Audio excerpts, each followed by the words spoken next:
going to talk about adrenal medulla. We are also going to focus on talking about the hormone aldosterone and discuss how aldosterone was secreted and it was regulated. One of the pathophysiology of the adrenal medulla is hyperaldosteronism. We are going to talk about its etiology, pathophysiology, clinical presentation, as well as the diagnosis and the treatment of hyperaldosteronism. Aldosterone is synthesized from cholesterol. There's many steps and many enzymes participate in the production of aldosterone. ACTH works on the first step.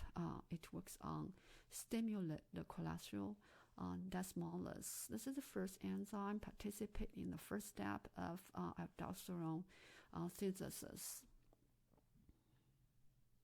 So therefore, ACTH works on the stimulation of aldosterone secretion through stimulating the cholesterol desmolase enzyme. So we talk about ACTH is essential in aldosterone secretion. Other than that regulation, the rest system is the major control of aldosterone secretion. If you look at the picture on the right-hand side, you can see the rest system is produced from angiotensinogen to angiotensin 1, and with the participation of ACE, angiotensin 1 convert into angiotensin 2. So it's angiotensin 2 stimulate the production of aldosterone. And compared with the ACTH regulation, the rest system, as we said, is the major control of aldosterone secretion. So any decrease in the extracellular volume that will secrete the stimulate aldosterone secretion. Hypovolemia or hemorrhage, those are all stimulating factors of rest system and aldosterone secretion. So other than ACTH and rest system, there is a third factor. This is very special for aldosterone secretion because most of the hormonal secretion is regulated by hormone, but this hormone was regulated by electrolyte, serum potassium. So increased, whenever there was increase in serum potassium concentration, there's stimulation of aldosterone secretion. Whenever there's decrease of serum potassium, the aldosterone secretion was reduced. So again, this is very important. Aldosterone secretion is regulated by three factors: ACTH, rest system, and serum potassium level. Now let's summarize about the regulation of aldosterone secretion. The first one is the essential one is the ACTH. ACTH is released from anterior pituitary, and ACTH works on adrenal gland, works on the first enzyme and the first steps of the aldosterone production. So that's ACTH is essential. And whenever there is a decrease in the extracellular volume, the rest system is activated. So angiotensin 2 directly stimulates the secretion of aldosterone. Again, whenever there's increase in serum potassium, that also leads to the stimulation of aldosterone. Now let's look at the physiological function of aldosterone. Aldosterone has another name. It's called the mineralocorticoid.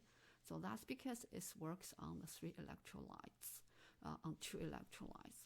So first, aldosterone increases the sodium reabsorption, and it's increased the potassium secretion, and it's also increased the hydrogen ion secretion.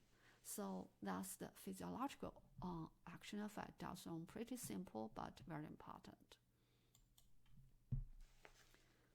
Based on the physiological function of aldosterone, we should be able to predict what happened if there was hyperaldosteronism. Because the aldosterone works on the sodium reabsorption, so if there's too much aldosterone, then there was too much sodium reabsorption, Therefore, hypertension is going to develop. Aldosterone also works on stimulate the potassium secretion, and if there's too much aldosterone, then patients has hypovolemia.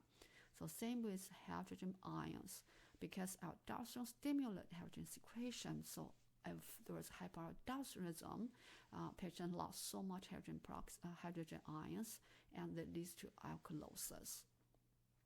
So therefore, whenever if a patient presents with hypertension plus hypokalemia, you have to think about this patient has primary hyperaldosteronism. Now let's talk about the primary aldosteronism. What's the most common causes? So the most common causes is bilateral hyperaldosteronism and it's idiopathic. 60% even if they have primary aldosteronism, but we don't know what causes the hypersecretion of aldosteronism. And 30% you can identify by using imaging. There was adenoma in the adrenal medulla. So, but again, this is only consists 60% of the etiology of primary aldosteronism. And sometimes the aldosteronism, hyperaldosteronism, is also called Cohen's syndrome.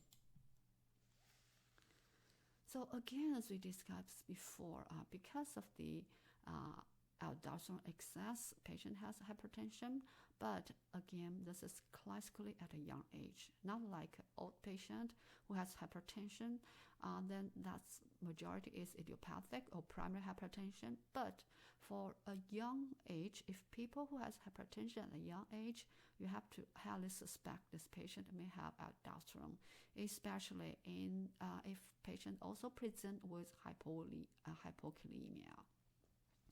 Because of the hypokalemia, patient has weakness and muscle cramps.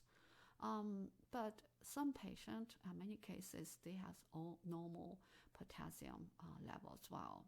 And again, patient has hypertension, hypokalemia, but they also have metabolic acidosis. How to diagnose a patient who present with primary aldosteronism? So again, we can measure the plasma aldosterone concentration, we call it PAC. We can also measure the plasma renin activity, called PRA. So because renin cleaves angiotensinogen in renin cleaves angiotensinogen in plasma, so whenever there is elevation of primary aldosteronism, the angiotensin II production was increased. But because of the negative feedback, the renin activity was reduced. If you measure the plasma renin level, the PRA was reduced. So another reason of PRA was reduced, it could be primary aldosteronism leads to the hypertension, and hypertension when they come back as the negative feedback and leads to reduction of PRA. So therefore, for primary aldosteronism, if you measure the PAC, it's for sure elevated, but if you measure the plasma renin activity was reduced. What about secondary aldosteronism? Secondary aldosteronism has occurred such as renal artery stenosis or heart failure or low volume hypovolemic states. So those all stimulate the renin secretion, right? So therefore, even though there is elevation of aldosterone level, but the renin, the PRA, was elevated. So by measure the PRA level, you can differentiate this patient has primary aldosteronism or secondary aldosteronism. So again, diagnosis, for sure, we have to look at the imaging findings to see if there's tumor or nodules on the adrenal gland. So imaging findings, you have to have it. And we can also do the adrenal vein sampling by measuring the aldosterone, PAC, and PRA level in each vein. So again, the treatment of aldosteronism, if you have primary aldosteronism, if you can identify a tumor, you would do the surgical adrenalectomy to remove the tumor. Sometimes patient has unilateral hyperplasia, and then spironolactone is aldosterone receptor antagonist. So spironolactone can be used for a patient who has unilateral hyperplasia. That's the most common drug of choice. Any other potassium-sparing diuretics can be also used. Any medication that blocks aldosterone effects can also be induced.